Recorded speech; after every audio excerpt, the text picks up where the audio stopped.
नमस्कार, मैं हूं प्रवीण शेरियार और आप देख रहे हैं न्यूज़ नेस्ट चैनल। किसान आंदोलन पर और कृषि बिल पर बात करने के लिए आज हमारे साथ वरिष्ठ पत्रकार मौजूद हैं, सतीश शर्मा जी।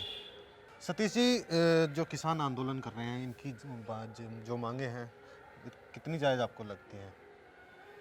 देखिए, जब सरकार द्वारा कोई भी नया कानून लाया जाता है तो उससे जो वर्ग इफेक्टेड होना होता है तो उसके अंदर मतलब कई तरह की जो ना आशंकाएं भी साथ में जुड़ी होती हैं। प्लस पॉइंट भी होते हैं किसी भी मुद्दे के, माइनस पॉइंट भी होते हैं। अच्छा, किसान आंदोलन के बारे में मेरा ये मानना है कि इसके पीछे एक राजनीतिक मंशा भी छुपी हुई है।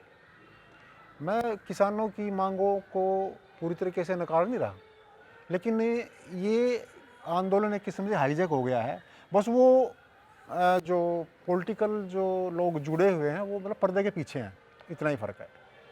इसीलिए मतलब जो है ना किसानों की मांगों का जो है रूप बदल गया है। अभी जैसे आप बता रहे हैं कि कृषि आंदोलन जो है, किसान आंदोलन जो है, हाईजैक हो गया है।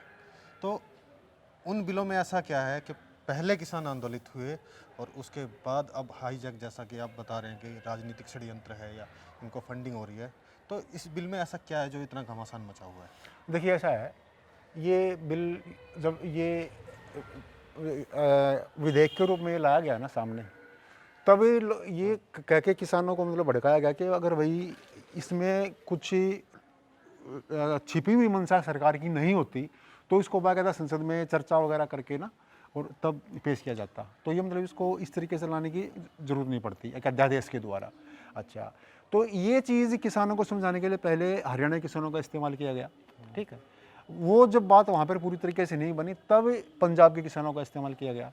अच्छा, दोनों ही जगह पर क्या हुआ कि जब पंजाब के किसान को वहाँ की सरकार का सपोर्ट भी, क्योंकि वहाँ पे कांग्रेस की सरकार है, ठीक है। लेकिन आज हरियाणा किसान चुपचाप बैठा हुआ है। अब एक दूसरे को देखा देखी जो जितने भी विरोधी दल हैं केंद्र सरकार के खिलाफ, जितने भी दल हैं, वो मेरी समझ में वो सारे के सारे इकट्ठे हो गए हैं। विभिन्न संगठन भी इकट्ठे हो गए, उसमें कम्युनिस्ट से लेकर कोई भी पार्टी हो, सब उसके अंदर शामिल होते जा रहे हैं, ठीक है। तो बात इसलिए मतलब जो ना इसके ऊपर जो है ना लोग बाग ये कहने लगे हैं कि भाई ये जो ना मतलब ये जो एक किसानों के प्रति एक आम जनता की हमदर्दी होनी चाहिए थी ना, वो हमदर्दी है नहीं। सर, जैसे ये बिल जो पास हुआ है अभी कोविड-19 के कारण, जो लॉकडाउन लगा था, ये विधेयक उसी वक्त पास करना ज़रूरी था?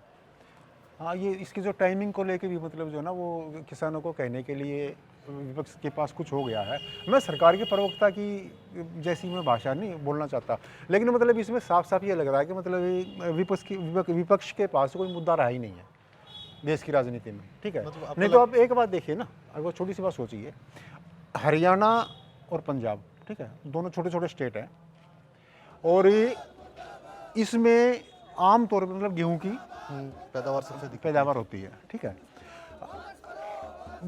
इतना बड़ा देश है, कम से कम 60-65% आबादी कृषि के ऊपर आधारित है, ठीक है। बिल्कुल। इन्हीं दो स्टेट्स में क्या खास है, यही कि क्या ये जो बिल है नया वो इन्हीं दो स्टेट्स के ऊपर प्रभाव डालेगा, कुप्रभाव डालेगा, और बाकी देश के किसान कहाँ हैं? जब ये सवाल उठने लग गए, क्योंकि आज आंदोलन का जब हम बात कर रहे हैं तो 15 दिन से ऊपर हो चुके हैं इसको आंदोलन को चलते दिल्ली को घेरे हुए, ठीक है। तो अब आहिस्ता आहिस्ता आहिस्ता आहिस्ता इसको लेके जो है ना मतलब वो जो अलग अलग संगठन है उनको जो ना मतलब वो एक किस्म से रिचार्ज किया जा रहा है, उनको इसमें शामिल किया जा रहा है। ये केवल दो स्टेट्स के किसान हैं, तो बाकी देश में इतना बड़ा किसान वर्ग है, वो तो कहीं भी इसका समर्थन नहीं कर रहा था कहीं पर भी। किसान राजनीति की तरफ देखा जाए तो सर, छोटू राम जी का नाम बहुत आदर सम्मान के साथ लिया जाता है, क्योंकि उन्होंने किसानों को उनका हक दिलाने के लिए पंजाब, हरियाणा और उत्तराखंड, जो हिमाचल में मंडियों की स्थापना की थी कि किसान यहाँ से अपनी फसल ले जाएगा और मंडियों में ले जा करके बेचेगा, जो कि उनको उचित दाम वहाँ से मिल सके। क्या ये मंडी राज और ये जो नया बिल है, जो प्राइवेट लोग यहाँ आएंगे, जो खरीदार आएंगे, क्या वो लोग प्राइवेट होंगे? मंडियों पे इसका क्या असर पड़ने वाला है? खरीदार तो आज ही प्राइवेट ही है, आड़ती जो है, ठीक है, उनके उनके उनके पास सरकार द्वारा दिया हुआ लाइसेंस है, लेकिन है तो प्राइवेट सेक्टर ही, ठीक है। अब वो ये अब जो गवर्नमेंट जो बिल ला रही है इसमें मतलब वो उस किसानों को एक तरह से जो इन आड़तियों के चंगुल में फंसे हुए हैं उनको निकालने का प्रयास है, मेरे अपनी समझ है। किसान अपना माल कहीं भी बेच सकता है, पर उसकी ये बाध्यता गवर्नमेंट खत्म करना चाहती है, बीच में से बिचौलिया खत्म करना चाहती है कि ओपन मार्केट में बेचे। इस चीज़ को किसान समझ नहीं रहा। तो सेंट्रल गवर्नमेंट समझाने की कोशिश करे तो वो जो ना बीच में उसको दूसरे तरीके से बरगलाया जा रहा है। तो आपका मेरी अपनी कहना समझ ये है। हाँ कि किसानों को बहका करके इस आंदोलन को तेजी दी जा रही है। हाँ बिल्कुल, मुझे मतलब तो यही कोई लगता है। राजनीति से लोग हैं जो विपक्ष में, एक सत्ता पक्ष के पक्ष हो गया, जो विपक्ष हो गया हमारा, क्या आपको लगता है वो लोग इनको फंडिंग ज़्यादा कर रहे हैं, आंदोलन कम राजनीति ज़्यादा हो रही है? ये वही बात है, बार बार है कि ये आंदोलन है ही नहीं सही मानों में। ये मुझे लग रहा है कि ये गवर्नमेंट के ऊपर प्रेशर बना रहे हैं, ठीक है। नहीं तो जिस तरीके से किसान एक भाषा बोल रहे हैं कि मतलब क्या हम अपने ही देश की राजधानी में नहीं जा सकते, हमें रोका जा रहा है, ठीक है। तो आम जनता के मन में ये भी सवाल उठ सकता है, आप अपने ही देश की राजधानी को क्यों घेरना चाहते हो? क्या वहाँ पर आपके भाई बंद नहीं रहते हैं? क्या ये राजधानी के लोग देश से अलग हैं? आप उनके रास्ते क्यों रोक रहे हो? सवाल तो ये भी ना, एक सिक्के दो पहलू होते हैं। जब भी कोई बड़ा आंदोलन होता है तो सत्ता पक्ष की तरफ से एक बात आती है ऐसे आंदोलन को लेकर करके, विशेष तौर पे शाहीन बाग हुआ, हमने सबने देखा। अब किसान आंदोलन है, उसके पीछे चीन पाकिस्तान का हाथ बताया जा रहा है। क्या ये बातें सही है या सिर्फ ये आंदोलन को तोड़ने के लिए अफवाहें उड़ाई जाती हैं? देखो, ये जो चीन पाकिस्तान की बात है ना, वो तो थोड़ा सा शायद बीच में उनके बीच में कुछ असामाजिक तत्व घुसपैठ कर गए थे, ठीक है ना। राजनीतिक लोगों के हाथ लोगों को जितने सिस्टम उन्होंने फैला रखा है उसका फ़ायदा लेने की शायद कुछ लोगों ने कोशिश की होगी, ठीक है। लेकिन देश का आम किसान कोई देश विरोधी थोड़ी है। लोगों का कहना भी ये है कि जो ये नया कृषि बिल जो आया है, ये खास तौर पे बिजनेसमैन को ध्यान में रखते हुए बनाया गया है, ना कि किसानों को ध्यान देते हुए।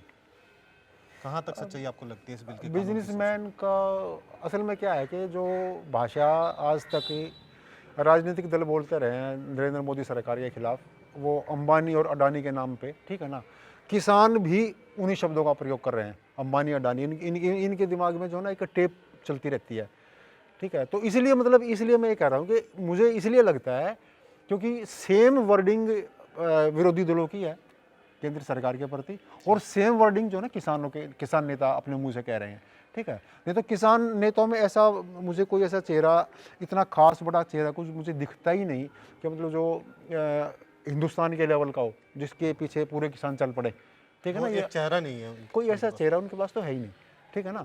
अच्छा, किसान अपनी समस्याओं को लेके, अपने खिलाफ हो रहे अन्याय को लेके, जब तक उनको कोई इकट्ठा करने वाला नहीं होगा वो इकट्ठा नहीं हो सकता, ठीक है। इकट्ठा होने के लिए कोई नेतृत्व तो चाहिए, लेकिन वो नेतृत्व की मंशा क्या है वो किसान को समझने की जरूरत है। असली बात ये है, उसको ना थोड़ा सा सरकार के ऊपर भरोसा करना चाहिए। फिर एक दूसरी बात और है ना, संविधान में कानूनों में संशोधन का भी एक प्रोविजन है, ठीक है। मान लो इस नए कानून के कोई ऐसे प्रोविजन सामने आते हैं जिसके मतलब दुष्परिणाम किसानों को प्रति होने लगे, तो संशोधन हो सकता है कल को आगे चल के। ये मतलब ये एकदम से कि पूरे बिल वापस लो, हम बिल को ही नहीं मानते, ये भाषा मतलब जो ना एक स्थापित सरकार के खिलाफ जो ना, वो उसको उखाड़ने का षड्यंत्र ज़्यादा लगता है। सर, आपको ऐसा नहीं लगता कि जैसे ये बिल एकदम से किसानों का सोचना है कि बिल एकदम से थोप दिया गया है? किसानों ने पंजाब में 4 महीने आंदोलन किया है, उसके बाद वो दिल्ली कूच की तरफ बढ़े हैं, उनको बॉर्डर पे रोका गया है। संशोधन वाली बात अगर ये पहले करते, जो अब भी कर रहे हैं, ये मांग कर रहे हैं कि कृषि बिल वापस लो, तो अब भी इसमें क्या गुंजाइश बचती है बीच का रास्ता निकलने की? क्या आपको लगता है? देखो, मैं आपको एक बात बताता हूँ, ये जो आज जो ना किसान आंदोलन को लेके कुछ ना ऐसे शब्दों का इस्तेमाल किया जा रहा है जैसे कि ये लगे कि ये पूरे देश के किसानों का आंदोलन है, ठीक है। जबकि मतलब ये केवल हरियाणा और पंजाब में ही है ज़्यादा। वो छोटे मोटे ग्रुप कहीं से दूसरे स्टेट से आ जाएं तो वो मतलब हर देश की 60% किसान आबादी का वो प्रतिनिधित्व नहीं करते हैं, ठीक है ना। ये क्या है कि मतलब वो थोड़ा बहुत एक दूसरे को बुला के उकसा के विरोधी पार्टियों अपना पूरा जोर लगा के ऐसा कर रही हैं, ठीक है। लेकिन दिल्ली को घेरने वेरने जैसी बातें गलत हैं पूरी तरीके से। अच्छा, जब भी मतलब ये ऐसी भाषा का इस्तेमाल किया जाता है कि जैसे कि ये लगे कि ये पूरे देश का आंदोलन और सब कुछ के खिलाफ है। अच्छा, दूसरे इस चीज़ का भी फायदा लेने की कोशिश कर रहे हैं। किसानों की पहुँच मतलब आप ये देखो ना, क्या कर्नाटक के प्रधानमंत्री तक हो सकती है? कर्नाटक का प्रधानमंत्री हमारे मामलों में बोलता है, हिंदुस्तान के अपने व्यक्तिगत मामले में अगर कर्नाटक का प्रधानमंत्री बोल रहा है तो ये सोचो कि मतलब नहीं सर, उसका वहाँ पर क्या है। नमस्ते ट्रम्प भी तो हुआ था ना, नमस्ते ट्रम्प भी तो हुआ था। नमस्ते ट्रम्प वो तो हमारे देश में आया था, वो तो उसके स्वागत के कार्यक्रम थे। जी, आप अपने अनुभव के तौर पे बताइए कि जो किसान आंदोलन और सरकार के बीच में जो घमासान चल रहा है, इसको कैसे निपटाया जा सकता है, इसको कैसे ख़त्म किया जा सकता है? देखो, जो दिल्ली के आसपास के किसान है ना, जी। वो इतना मतलब पॉलिटिकली ज़्यादा भोला नहीं है, ठीक है। उनको ये पता है कि मतलब जो तुम कुछ जत्थे बना के, छोटी सी दिल्ली है देश के भूगोल के हिसाब से, तो अगर उसको आप घेर लोगे तो सरकार के ऊपर प्रेशर बनेगा। मतलब ये एक आंदोलन जो है ना, एक मतलब एक किस्म से प्रेशर ग्रुप के तौर पे इस्तेमाल हो रहा है और ये ऐसे ही चल रहा है, ठीक है। जहाँ तक मतलब इनकी बातें हैं, कानून के प्रति इनकी जो समस्याएं हैं, ठीक है, वो केंद्र सरकार को या तो पूरी तरीके से समझा नहीं पा रहे, या केंद्र सरकार जो है मतलब ये समझते कि हमने जो किया है वो पूरी तरीके से ठीक है, ठीक है। तो मैं कहता हूँ मतलब किसानों को ये चाहिए कि भी वो सरकार को कहें भी कल इसको बेसिक लागू रहने दें, ठीक है। अगर कल को इसके किसी प्रोविजन की वजह से उनकी खेती को या उनकी आर्थिकी को कोई भी नुकसान होता है, ठीक है, तो वो मतलब उसमें फिर अमेंडमेंट की मांग करें। मतलब बातचीत की गुंजाइश फिर भी बातचीत की गुंजाइश तो हमेशा रहती है, बगैर बातचीत के रास्ते किसी को बंद नहीं करने चाहिए। जी। ये है। किसी भी आंदोलन को बढ़ाना, अपनी मांगे मनवाना या ऐसे राजनीतिक उथल-पुथल में बातचीत की गुंजाइश हमेशा बनी रहती है। ये थे हमारे साथ सतीश शर्मा जी, जिनका कहना है इन्होंने अपने विचार रखे कि कोई भी आंदोलन हो, कोई भी मुसीबत हो, तो उसका रास्ता बातचीत से निकाला जा सकता है।